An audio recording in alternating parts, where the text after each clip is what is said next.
अस्सलाम वालेकुम, आप देख रहे हैं दुनिया न्यूज और यकीन के साथ मैं हूं सना बुच्चा। पाकिस्तान में झूठ और सच को कुछ इस तरह घुला मिलाकर सामने लाया जाता है कि समझ में नहीं आता कि किस पर यकीन किया जाए। गुज़िश्ता रोज से एक सच कारगिल पर सामने आ रहा है, जबकि 2 रोज कबल एक सच कराची पर रहमान मलिक साहब ने बोला था। वफाकी वजीर दाखिला ने यकीन से कहा था कि फरवरी में कराची के हालात खतरनाक हद तक बिगड़ने का खदशा है। उन्होंने यह भी कहा था कि अगर सूरत हाल को संभाला ना गया तो कराची हाथों से फिसल भी सकता है। सच तो यह है कि पहली मर्तबा रहमान मलिक साहब की बात पर यकीन करने को दिल चाहा, मगर मुत्तहिदा कौमी मूवमेंट के एमएनए वसीम अख्तर साहब का कहना है कि रहमान मलिक के इस बयान के बाद लोगों ने अपने बच्चे स्कूल नहीं भेजे। मगर सच तो यह है कि इस शहर में हड़ताल या सोग का ऐलान एमक्यूएम की जानिब से हो या किसी और पार्टी की जानिब से, ना लोगों के बच्चे स्कूल जा सकते हैं और ना ही कारोबार चल सकता है।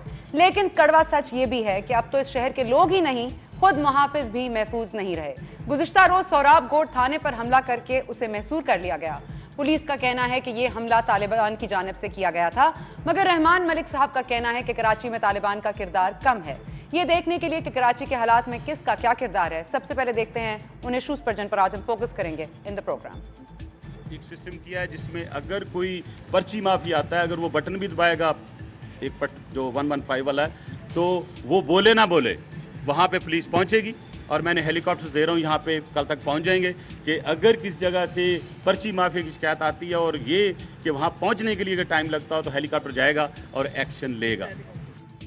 शिद्दत पसंदी और दहशतगर्दी का अजाब झेल रहे हैं शहर कायद के करीब, साथ ही हुक्मरानों के दावे, वादे और धमकियां बन गई हैं कराची वालों का नसीब। मोटरसाइकिल सवार आए, वहां से दो बंदे बैठे हुए थे, उनके पास एसएमजी थी। एसएमजी से उन्होंने बर्स्ट मारे इन पे।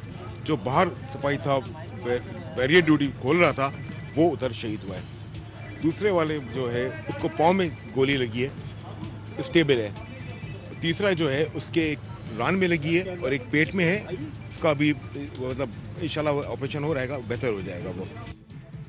खैबर पख्तूनख्वा में तो दहशतगर्द करते थे जेलों और थानों पर यलगार, अब कराची में भी पुलिस स्टेशन क्यों बन रहे हैं हमलों का शिकार।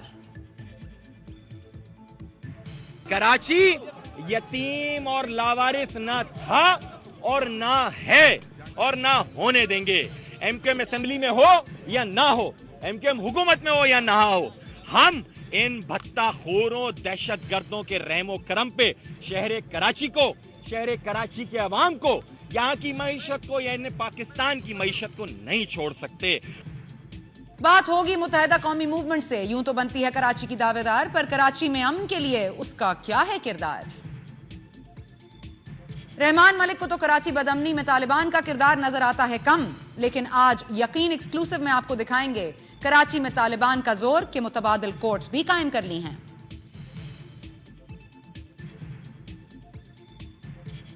और इसके अलावा प्रोग्राम में शामिल करेंगे बलोचिस्तान की सियासी सूरत हाल के गवर्नर आज उठाने के लिए अब चली जाएगी कौन सी चाल। And welcome to the show. सबसे पहले अपने मेहमानों का आपसे तारुफ कराए दूं। हमारे साथ आज मौजूद हैं इस्लामाबाद से वसीम अख्तर साहब, एमएनए हैं एमक्यूएम के। बहुत शुक्रिया वसीम अख्तर साहब आपके वक्त का। हमारे साथ मौजूद हैं फोन लाइन पर चौधरी असलम, एसएसपी हैं सीआईडी के। शर्जील मेमन साहब वजीर इत्तलात पाकिस्तान पीपल्स पार्टी, वो भी हमारे साथ मौजूद हैं। और बाबर सलीम नुमाइंदा दुनिया न्यूज ने भी हमें ज्वाइन किया है। वसीम अख्तर साहब, सबसे पहले तो अस्सलाम वालेकुम। एंड पहली दफा आप ये बताइएगा कि कल आपने नेशनल असेंबली में खड़े होकर रहमान मलिक साहब की गुफ्तगू पर एतराज उठाया, आज काबीना में भी ये एतराज सामने आया। रहमान मलिक साहब कहते हैं उन्होंने एमक्यूएम के अराकीन को मुतमईन किया है। कैसे मुतमईन किया है आपको? देखिए, हमें मुतमईन करने की बात नहीं है सना। वो एक जिम्मेदार शख्स है, उनके पास जो पोर्टफोलियो है। जी मैं सुन सकता हूं, मैं जवाब दे रहा हूं आपका जी। वो एक जिम्मेदार शख्स हैं और उनके पास जो पोर्टफोलियो, आई डोंट नो मैं बोलूं या नहीं बोलूं। नहीं बिल्कुल बोलिए, बिल्कुल बोलिए, आपकी आवाज आ रही है। आ रही है, ओके। देखें, जो पोर्टफोलियो, जो जिम्मेदारी उनके पास है वो लॉ एंड ऑर्डर से पर्टेन करती है और उनकी जिम्मेदारी और हुकूमत की भी जिम्मेदारी, जहां सूबाई मामला है, आई नो दैट, सूबे की हुकूमत की भी जिम्मेदारी है ये। मगर एक जिम्मेदार शख्स ऐसा स्टेटमेंट दे जाता है जो कि कराची में एक खौफ व हिरास फैलाने के मुतरादिफ है और वहां की फैमिलीज डिस्टर्ब हुई हैं, पहले से डिस्टर्ब हैं, पहले ही अजीब हाल है वहां। मगर एक जिम्मेदार शख्स के स्टेटमेंट से घर वाले परेशान हैं कि वो अपनी बच्चों को स्कूल भेजें फरवरी में या नहीं भेजें, वो खुद रहें कराची में या ना रहें, इकोनॉमी पे इसका इफेक्ट पड़ता है, स्टॉक पे इफेक्ट पड़ता है। तो अब सोचने की बात यह है कि जब आप इतनी बड़ी जिम्मेदारी पे हो, और जहां तक मेरी सोच है, maybe I am wrong, मगर अगर आपके पास कोई इंटेलिजेंस रिपोर्ट है तो उसको आप पब्लिक शेयर नहीं करते हो पब्लिक से। You can't do that, you not allowed to do that. ये गलत चीजें हैं। आप उन लॉ इन्फोर्समेंट एजेंसी के साथ बैठते हो, उस खबर को सामने रख के, उस इतला को सामने रख के कि ऐसे ऐसे खदशात हैं, उस हिसाब से मेजर्स लिए जाते हैं। अगर आप पब्लिक को वार्न करोगे तो, और फिर मेजर्स नहीं लोगे उसको रोकने के, तो पब्लिक कहां जाएगी? आपकी जिम्मेदारी बनती है कि आप माल और जान की हिफाजत करो। सिर्फ स्टेटमेंट दे के निकल जाना कि पब्लिक अपने वार्न कर देना पब्लिक को कि अपनी हिफाजत खुद करो, तो फिर रेंजर्स और लॉ इन्फोर्समेंट एजेंसीज और पुलिस किस लिए रखी हुई है? ऐसे स्टेटमेंट अगर देने थे, मेरी उनसे रिक्वेस्ट है कि कम से कम वहां के जो स्टेक होल्डर्स हैं, जिनका मैंडेट है वहां जिनके पास, उनसे बैठ के बात तो करते कि हमारे पास ये इतलात हैं और इस पे क्या मेजर्स लिए जाएं, हमसे शेयर कर लेते, ना कि मीडिया पे आके इतनी बड़ी बात कर देना जिसके इफेक्ट्स पड़ रहे हैं। कराची में लोग हमें कॉल कर रहे हैं कि क्या ये सच है या गलत है, क्या ऐसा होने जा रहा है जो रहमान मलिक साहब ने स्टेटमेंट दिया है, तो हम क्या करें? लोग अपने गार्ड्स बढ़ा रहे हैं, लोग दुबई मूव हो रहे हैं फॉर सम टाइम। तो इसलिए हमने इख्तिलाफ किया उनके स्टेटमेंट से। इनको तो मेजर्स लेके अवाम को बताने चाहिए थे कि हमने ये मेजर्स लिए हैं। अच्छा अख्तर साहब, अब आपको जो उन्होंने ब्रीफिंग दी होगी या मुतमईन करने के लिए जो गुफ्तगू की होगी, अब आपको क्या लगता है फरवरी का महीना कैसा होगा? देखिए, मेरे पास ना एजेंसी की कोई रिपोर्ट आई है, ना मुझसे कुछ शेयर किया गया है, मुझे नहीं पता। अल्लाह खैर करे, अल्लाह करे कुछ भी ना हो, इनकी खबर गलत हो, लोगों की जानो माल बचा रहे, मगर इनके पास अगर ऐसी खबर है तो फिर उस हिसाब से ये एक्शन लें, मेजर्स लें। कल ही एक थाने पे हमला हुआ है सोराब गोट के, उससे पहले अयूब गोट के थानों पे हमला हुआ है। तो मुझे तो ये मैं नहीं कह रहा कि पुलिस काम नहीं कर रही, पुलिस तो बहुत अच्छा काम कर रही है, पुलिस के लोग शहीद हो रहे हैं, पुलिस ने बड़े मिकदार में असला बारूद पकड़ा है। अगर वो पुलिस नहीं पकड़ती तो बहुत सारी मजीद जाने जाया होती। मगर ये स्टेटमेंट के हवाले से बात कर रहा हूं, हम 4-5 साल से चीख रहे हैं कि तालिबानाइजेशन हो रही है, उस वक्त किसी ने मेजर्स नहीं लिए। आज जब सर पे आ गई, जब थानों पे हमले हो रहे हैं, जैसे KPK में होते हैं या गैर इलाकों में होते हैं, आज कराची में ही हो रहा है, तो अब अगर आप स्टेटमेंट देके निकल जाओ तो फिर मैं तो जाहिर है आपको जिम्मेदार ठहराऊंगा, क्योंकि आपके पास है वो जिम्मेदारी। शर्जील मेमन साहब, आपको कुछ इल्म था कि क्या है, क्या एजेंसी की रिपोर्ट है? अगर वसीम अख्तर साहब से या MQM से नहीं शेयर किया गया, क्या आपके साथ कोई शेयरिंग हुई है इस मामले पर? देखें जी, मैंने भी स्टेटमेंट पढ़ा था और वजीर दाखिला हैं रहमान मलिक साहब, और उनके पास इंटेलिजेंस की रिपोर्ट्स जाती हैं, हमारे पास इस तरह नहीं आती, और ये जो महकमा दाखिला उसके पास ही रिपोर्ट्स भेजी जाती हैं। उनके पास कोई इस तरह की मे बी रिपोर्ट्स हों जिसके बिना पर उन्होंने शायद लोगों को अवेयरनेस के लिए या वार्न करने के लिए उन्होंने इस तरह का स्टेटमेंट दिया, और इस स्टेटमेंट का ज़्यादा तो वो खुद ही उस पर तबसरा करेंगे। लेकिन ये हकीकत बात है कि पिछले चंद दिनों में कराची के हालात में एक ऐसा फील किया जा रहा है, आप भी कराची में रहती हैं, वसीम साहब भी कराची में रहते हैं, सबको ये महसूस कर रहे हैं कि ऐसा फील किया जा रहा है कि कुछ तेज़ी हो रही है इन चीज़ों में। अभी भी जब हम बात कर रहे हैं तो मुख्तलिफ इलाकों में इस तरह के कुछ वाक़यात कोट ज़रूर हो रहे हैं जो कि TV पे और मीडिया पे भी आ रहे हैं। तो इसमें कुछ डिफरेंट चीज़ें भी हैं। मैं समझता हूँ कि एक तो जो रूटीन में एक टारगेट किलिंग चल रही थी उसके वो भी, और अभी कुछ शिद्दत की जो है उसके कुछ डिफरेंट कॉन्स्पिरेसीज भी की जा रही हैं कि कुछ लोग ये कह रहे हैं कि शायद इलेक्शंस को पोस्टपोन करने के लिए इस तरह के हालात पैदा किए जा रहे हैं कि इलेक्शन ना हो सके। तो उसमें मुख्तलिफ थ्योरीज हैं, और उसमें ये भी हकीकत है कि कराची में एक ग्रुप नहीं है, कराची में अब मुख्तलिफ ग्रुप हैं, मुख्तलिफ कलअदम तंजीमें हैं, तालिबान का नाम भी लिया जाता है, और अब मुख्तलिफ गैंग वॉर के भी लोग हैं। तो इस तरह अब पूरे कराची में चीज़ जो है काफ़ी स्प्रेड हो चुकी है। अब इसको कंट्रोल करने के लिए जो गवर्नमेंट है उसको अपने जितने भी मैक्सिमम मेजर्स हैं वो ले रही है, और इसीलिए इन्वेस्टिगेशन के दायरे कार भी बढ़ाए गए हैं। पहले सिर्फ एक ऑपरेशनल पुलिस थी, अब इन्वेस्टिगेशन भी की गई है। मुख्तलिफ अब पुलिस के जो सिपाही हैं उनको भी मुख्तलिफ ट्रेनिंग्स जो हैं वो कोई कमांडो ट्रेनिंग वो सब पे लाजिम कर दी। इस तरह की काफ़ी चीज़ें की जा रही हैं कि हालात पे कंट्रोल किया जाए, लेकिन क्योंकि कराची की पॉपुलेशन एक बहुत बड़ी पॉपुलेशन है तो इसमें चीज़ों को कंट्रोल करना बहुत मुश्किल आ रही है, लेकिन गवर्नमेंट के सिंसियरली एफर्ट्स ये हैं कि इस चीज़ पे कंट्रोल किया जाए। गवर्नमेंट के सिंसियर एफर्ट्स हैं, 5 साल से यही सुन रहे हैं। मेमन साहब, हम आपसे गुफ्तगू करते हैं, आपका पोर्टफोलियो तब्दील हुआ, आप रहे ना रहे, लेकिन हम मामला 5 साल से यही है। अगर इलेक्शन का इल्तवा का शिकार करना है और ये कंस्पिरेसी है, 5 साल से यही कंस्पिरेसी चली आ रही है। नहीं, मैंने आपको कहा कि मुख्तलिफ चीज़ें जो हैं मुख्तलिफ टाइम पर मुख्तलिफ किस्म के जो वाक़यात होते रहे हैं, हर वाक़या एक नौयत का नहीं है। और अगर आप देखेंगे कि हर आपको मुख्तलिफ वाक़यात मिलेंगे, यहाँ पे कभी एक कोशिश की गई कि शिया सुन्नी फसाद करवाया जाए, कभी यहाँ पे जो है वो ज़बान की बुनियाद पर जो है वो झगड़ा कराने की कोशिश की गई, पॉलिटिकल पार्टीज़ के दरमियान जो है वो कोई मिसअंडरस्टैंडिंग पैदा करने की कोशिश की गई। तो एक नहीं है फैक्टर। असल में क्या है कि कराची पाकिस्तान का हब है, अगर कराची डिस्टर्ब होता है तो पूरा पाकिस्तान डिस्टर्ब होता है। और ये मैं आपको कहूँगा कि जिस तरह इन 4 साढ़े 4 साल या 5 साल से डिस्टर्ब है सर। मेमन साहब, कराची 5 साल से डिस्टर्ब है, पाकिस्तान भी 5 साल से डिस्टर्ब है, तो फिर इस डिस्टर्बेंस को खत्म करने के लिए आप कह रहे हैं सिंसियर एफर्ट्स किए जा रहे हैं। सिंसियर एफर्ट्स नजर तो आए जी। हेलो, चलें शर्जील मेमन साहब आपके पास जी। मैंने कहा 5 साल से यही सुन रहे हैं ना कि सिंसियर एफर्ट्स किए जा रहे हैं, सब कुछ ठीक हो जाएगा, लेकिन मैं कह रही हूँ 5 साल से डिस्टर्ब्ड है कराची की वजह से पाकिस्तान डिस्टर्ब्ड है। आप बताइए सिंसियर एफर्ट्स आपके कहां तक करामत साबित हुए?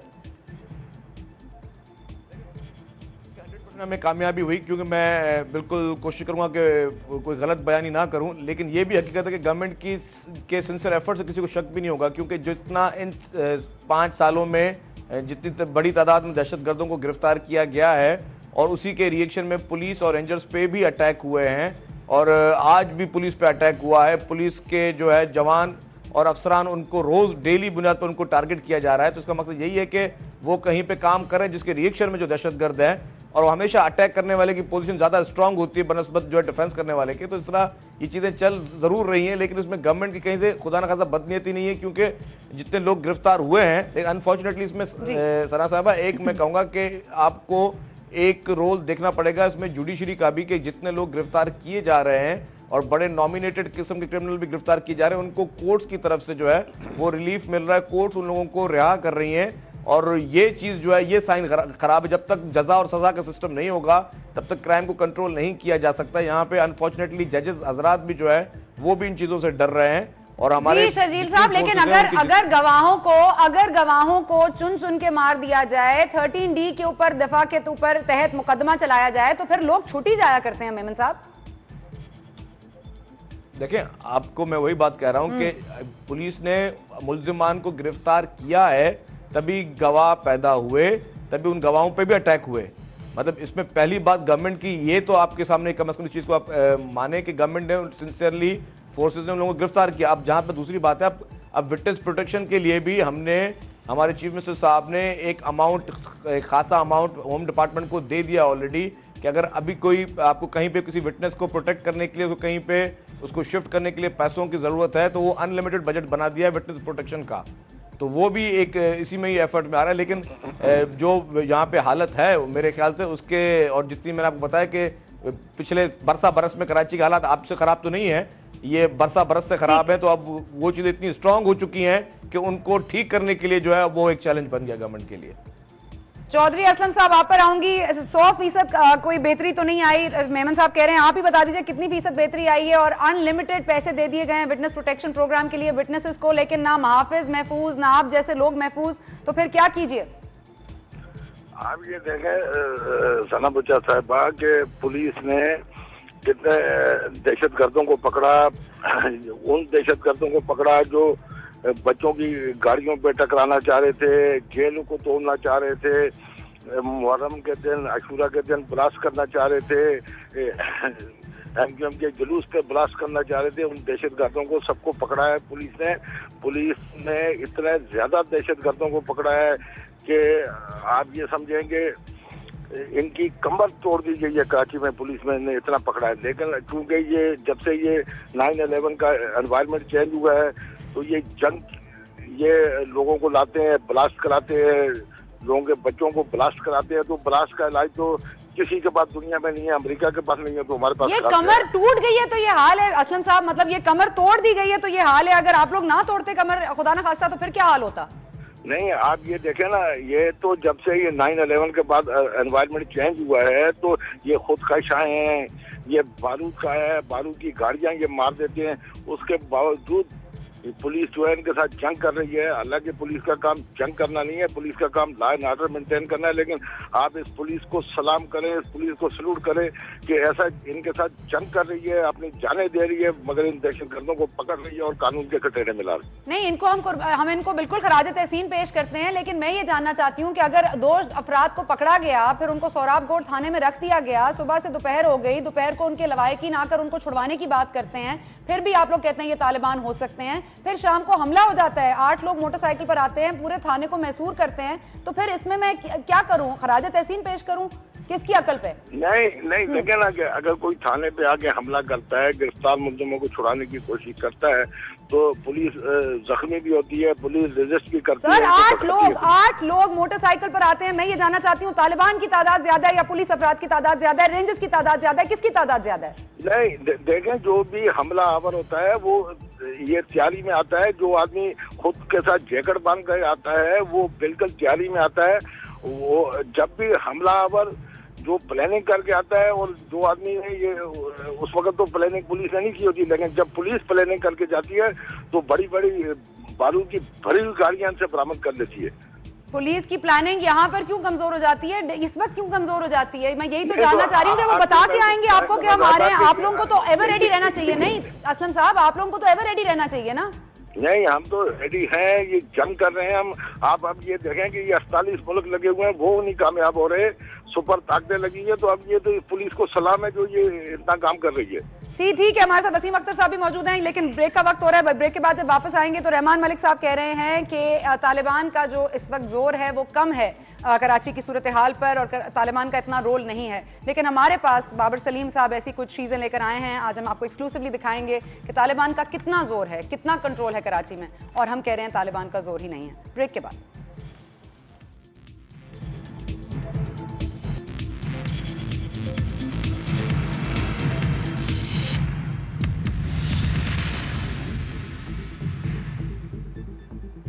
वेलकम बैक टू यकीन। बात हो रही है कराची के हालात की, और फरवरी का महीना कराची के लिए कैसे गुजरेगा। जैसे रहमान मलिक साहब ने कहा कि बहुत ही भारी गुजरने वाला है और इससे खौफ व हरास भी फैला। लेकिन अब खौफ व हरास की बात ही कर रहे थे तो सोराबकोट इंडस प्लाजा पे धमाका हुआ है, 5 अफराद जख्मी हैं। अभी तक धमाके की नौयत हम नहीं मालूम कर सके हैं, लेकिन जैसे जैसे अपडेट्स आएंगे हम आपको बताते रहेंगे। सोराबकोट वही एरिया है जहां पर कल एक थाने पर भी हमला किया गया, वहां से 2 अफराद को छुड़ा के ले जाया गया। हम बात कर रहे थे, हमारे साथ मौजूद हैं वसीम अख्तर साहब, चौधरी असलम साहब, शर्जील मेमन साहब और हमारे नुमाइंदे हैं बाबर सलीम।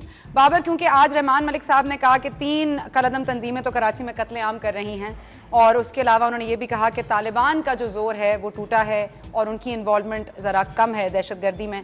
आपके पास शायद मुतज़ाद इतलात हैं, अगर आप हमें बताएं कि कैसे।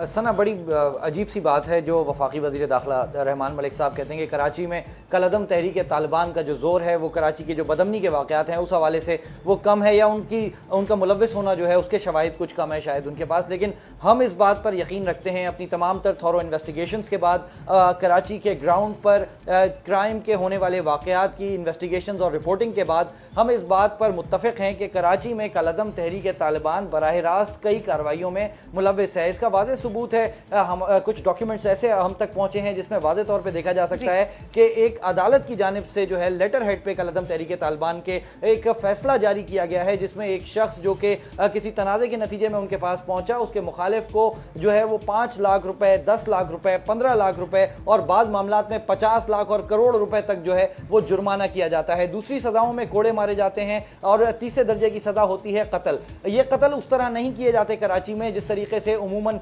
आदमी सोच सकता है कि ये बुलाकर किसी खुले मैदान में जो है वो कत्ल किए जाते हों। ये टारगेट किलिंग की शक्ल शक्ल में सामने आते हैं और फिर कई तफ्तीशें जो हैं वो पुलिस के एंड पर वो बाकी रह जाती हैं, नामालूम अफराद के खाते में चली जाती हैं और कराची का आम आदमी सोचता रह जाता है कि आखिर था कौन जिसने आके किसी एक आम शहरी को मार दिया। बड़ी अजीब सूरत हाल है, बहुत अलार्मिंग सिचुएशन है। कराची के जो मज़ाफाती इलाके हैं, गुलशन बुनेर, बल्दिया इत्तेहाद टाउन, मंगो पीर, सोराब गोड, ये कराची के आउटस्कर्ट्स हैं। ये वो एरियाज हैं जो कि सेफ हाइड आउट्स हैं इन कलदम तंजीमों के दहशतगर्दों के लिए, उन लोगों के लिए जो कि बारूदी मवाद के इस्तेमाल से भरपूर तरीके से वाकिफ हैं, जो कि असलहे के चलाने के तरीके से, टारगेट करने के तरीके से भरपूर तरीके से वाकिफ हैं और बेहतरीन तरबियत याफ्ता लोग हैं। ये कराची के मुख्तलिफ इलाकों में मौजूद इन दहशतगर्दों की तादाद कितनी है, ये मुख्तलिफ जराए से बात सामने आती रहती है। कभी एक गिरोह के, सिर्फ एक गिरोह के 40 दहशतगर्द सामने आ जाते हैं। गिरफ्तार मुलजिम इंकिशाफ करता है। चौधरी असलम साहब आपके पास साथ इस वक्त लाइन पे मौजूद हैं। इन्हीं के हाथों एक हफ्ते कबल गिरफ्तारी हुई। हमने उसका मुलजिम का इंटरव्यू किया और उसने कहा कि 40 के करीब दहशतगर्द सिर्फ एक इलाके में हमारे पास मौजूद हैं, जो कि बेहतरीन हथियारों के साथ मौजूद हैं, जदीद तरबियत के साथ मौजूद हैं। अगर इस कदर बड़ी तादाद में दहशतगर्द कराची में मौजूद हैं, कलअदम तहरीक तालिबान जो कि बराह रास्त ट्रेनिंग कैंप चला रही है, अफगानिस्तान से लोग तरबियत लेकर आ रहे हैं, नाम ले रहे हैं कलअदम तहरीक तालिबान का, न जानी कौन सी इंटेलिजेंस रिपोर्टिंग है जो इस वक्त रहमान मलिक साहब के पास हो रही है। हम खुद इस बात पर हैरान हैं। वसीम अख्तर साहब, आपको सुनकर हैरानी हुई या आप यही बात कह रहे हैं? मैं तो 5 साल से ये बात कह रहा हूं मुझे क्यों हैरानी होगी? देखिए, मेरी जो मैं बात कर रहा हूं या जो मैंने भी स्टेटमेंट दिया है फ्लोर ऑफ द हाउस में, मेरा एम या मेरा मकसद क्रिटिसाइज करना नहीं है।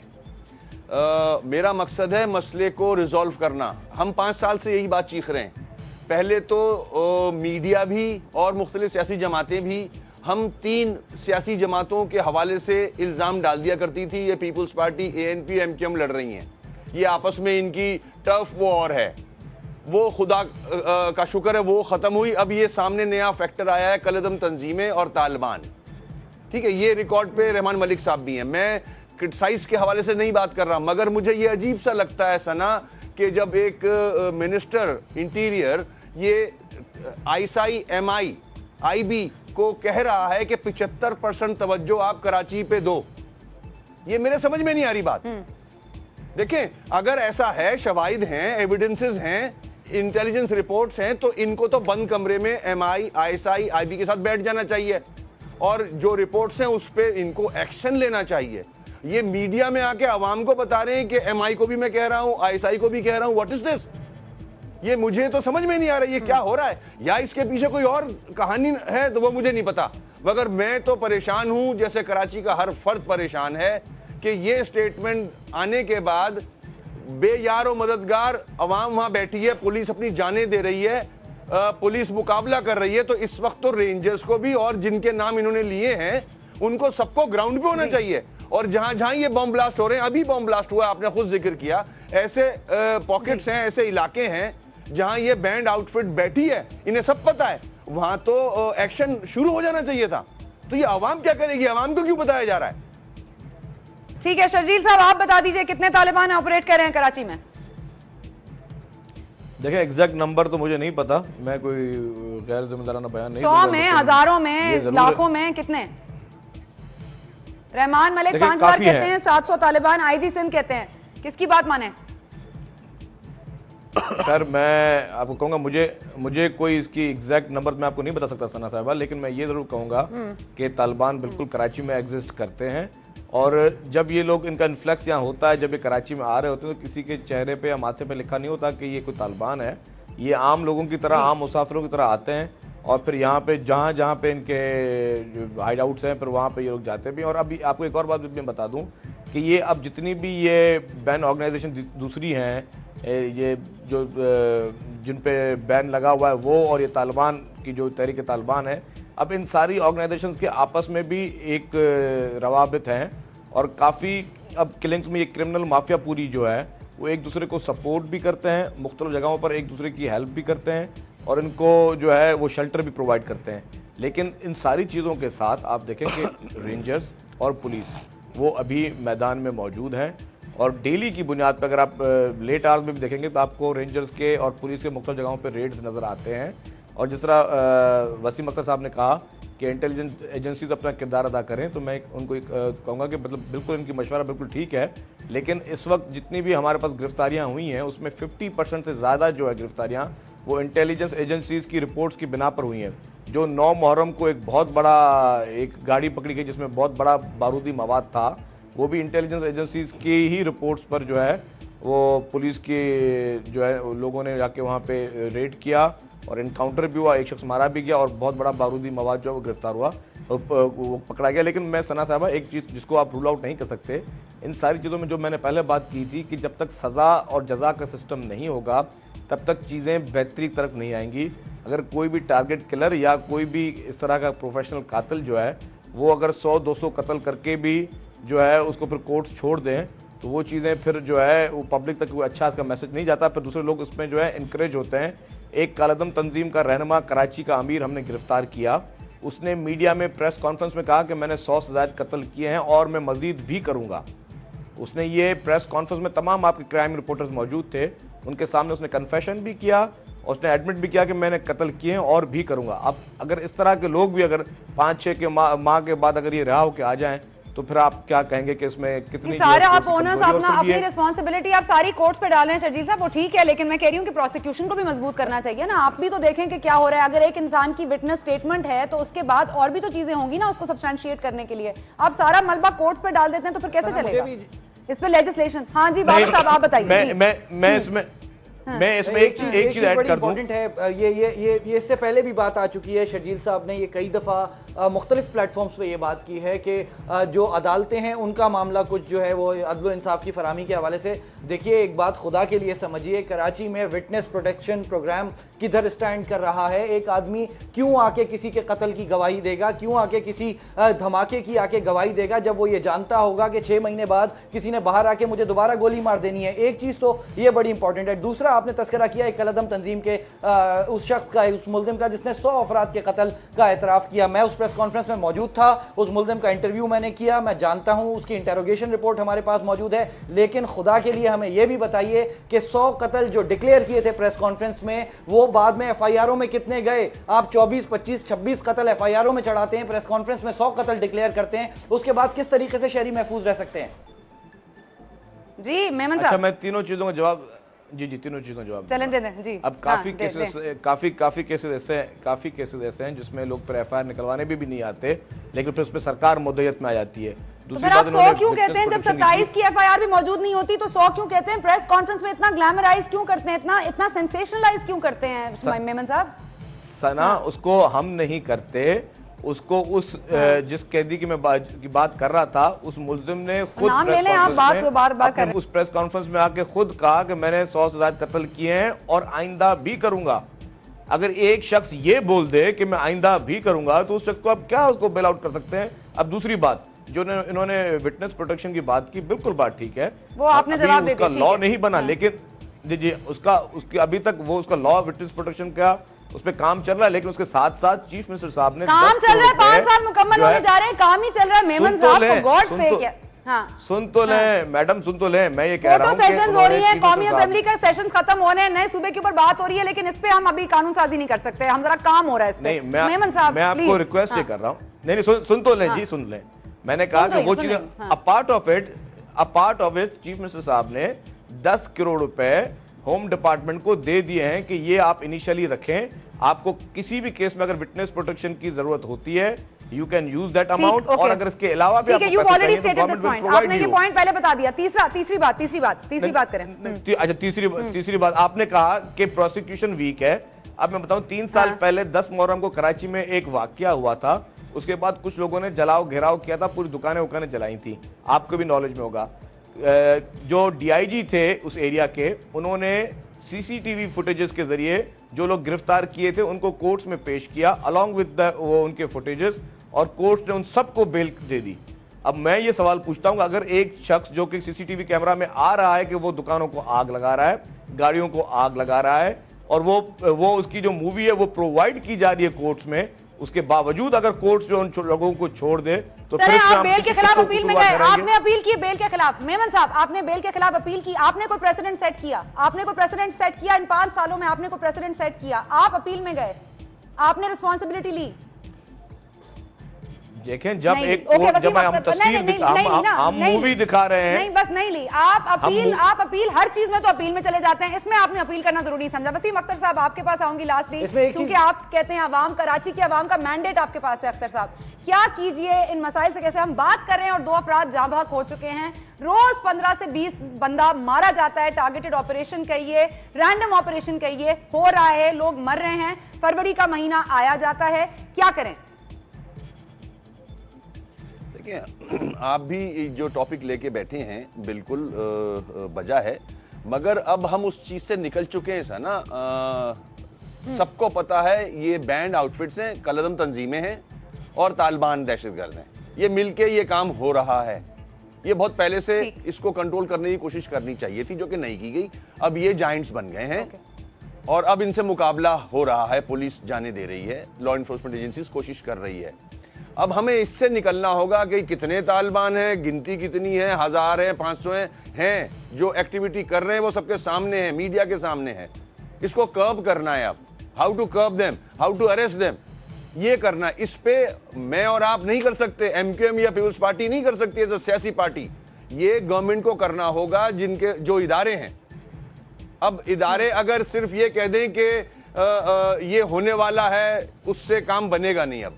अब इदारों को चाहिए कि सीरियसली इस पे एक्शन ले। मुझे पता है ले रहे हैं, इंटेलिजेंस रिपोर्ट्स पे एक्शन हो रहा है, मुझे भी पता है, अरेस्ट हुए हैं, बहुत रिलीज भी हो रहे हैं। मगर अब प्रायोरिटी सेट करनी होगी सारी एजेंसीज को कि अगर कराची वजीर डिस्टर्ब होता है तो पूरा मुल्क प्रॉब्लम में है। उनकी प्रायोरिटी सेट करने के लिए आप क्या कर सकते हैं? बल्दियाती निजाम लाने के लिए आपका एक अलग रिएक्शन होता है, लेकिन इस पर आपका रिएक्शन क्यों इतना कमजोर नजर आ रहा है? देखें, नहीं, रिएक्शन अपनी जगह है, हर फ्लोर पे हम बात कर रहे हैं, हर मीटिंग में हम बात कर रहे हैं। मैं उनकी क्रिटिसाइज नहीं कर रहा हूं मैं, मगर मेरा जो फर्ज बनता है, मेरा मैंडेट है वहां का, मैं अपनी अवाम को भी गाइड कर रहा हूं। हमने मोहल्लों में कमेटियां बनाई हुई हैं, हमने विजिलेंट कमेटीज फॉर्म की हुई हैं, जो रातों को ड्यूटियां देते हैं कि क्या एक्टिविटी हो रही है, क्या मूवमेंट है। ये एज अ पार्टी हम कर रहे हैं, मगर पुलिस फोर्स को करना चाहिए ये, वो तो हम कर ही रहे हैं। ठीक है, बहुत शुक्रिया आपके। अगर हम ये नहीं करते तो इससे ज्यादा मजीद हालात खराब होते कराची के। ठीक है, बहुत शुक्रिया वसीम अख्तर साहब आपका, शर्जील मेमन साहब आपका बहुत शुक्रिया, बाबर सलीम आपका बहुत शुक्रिया, चौधरी असलम साहब की आवाज हम तक नहीं आई, लेकिन आपका भी बहुत शुक्रिया असलम साहब, आपने हमें आज ज्वाइन किया। हम जा रहे हैं एक ब्रेक की तरफ। ब्रेक के बाद जब वापस आएंगे तो एक सूबा तो है ही डिस्टर्ब, कराची जिसका कैपिटल है वो तो आपको दिखाई दे ही रहा है। एक और सूबा बहुत डिस्टर्ब है, बलोचिस्तान, जिस पर गवर्नर राज लगाया गया 2 माह के लिए, 2 हफ्ते बाद ही खत्म हुआ जाता है। कितने दिनों का मेहमान है गवर्नर राज, बात करेंगे ब्रेक के बाद।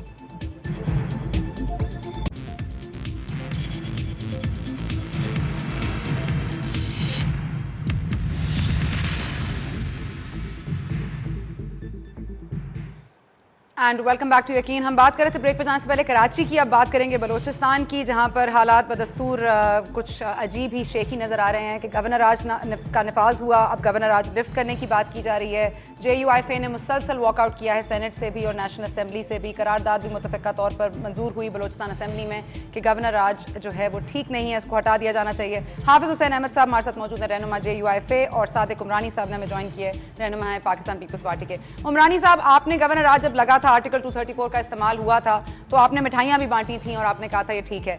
अब इसको हटाने की बात की जा रही है, वो उस वक्त दुरुस्त था और अब ये इस वक्त दुरुस्त नहीं है। देखिए, मैं इस बात का एतराफ़ करता हूं कि जिस वक्त गवर्नर राज का नफाज हुआ बलूचिस्तान में, उस वक्त हालात इतने संगीन हो चुके थे। प्राइम मिनिस्टर ऑफ पाकिस्तान वहां क्वेटा पहुंचे, 86 लाशें पड़ी हुई थी वहां पे, मैयतें, 4 दिन गुजर चुके थे और 1 लाख के करीब अफराद का मजमा था। पूरे मुल्क में आग मच चुकी थी, दुनिया के तमाम एम्बेसीज में मुजाहरे शुरू हो चुके थे, क्योंकि हम तो शुरू दिन से कहते आ रहे थे कि बलूचिस्तान के हालात को बेहतर बनाने की ज़रूरत है। वहाँ अमन अमान की सूरत हाल इंतहाई ख़राब है और मालियाती करप्शन इंतहा को पहुँच चुकी थी। मैं हर वक्त कहता आया और मैं आज भी इस बात का एतराफ़ करता हूँ कि हमने प्राइम मिनिस्टर को, पीपल्स पार्टी बलूचिस्तान ने राय दी थी कि बलूचिस्तान के अंदर और कोई हल नहीं है कि गवर्नर राज का नफाज किया जाए, और वो हालात का तकाजा था, वो आईनी तकाजे थे, बिल्कुल वो बेहतर फैसला था और इस बात का एतराफ़ करता हूँ। आईनी तकाजा था, लेकिन अब इसको हटाने की बात क्यों कर हो रही है? और अगर असेंबली की गैर मौजूदगी में आर्टिकल 224(2) है तो कैसे इस्तेमाल करेंगे? निगरान सेटअप के लिए गवर्नर अब आपकी मुशावरत से क्या होगा? मतलब इसमें पूरा मामले को, आइन को तो आप लोग पीपल्स पार्टी बड़ा अच्छा समझती है। देखे, पीपल्स पार्टी ने इस मुल्क में जमहूरियत की बका के लिए, आयन की बालादस्ती के लिए हमेशा कुर्बानी दी और जदोजहद की, और हमें फख्र है कि हमने इस मुल्क में जमहूरियत की बहाली के लिए, मैं आपके सामने है, मैंने 25 घोड़े खाए और 11 साल कैद बंद की मुसीबतें बर्दाश्त की इस मुल्क में जमहूरियत की बहाली के लिए। जमहूरियत का मतलब ये नहीं है कि कत्ले आम हो।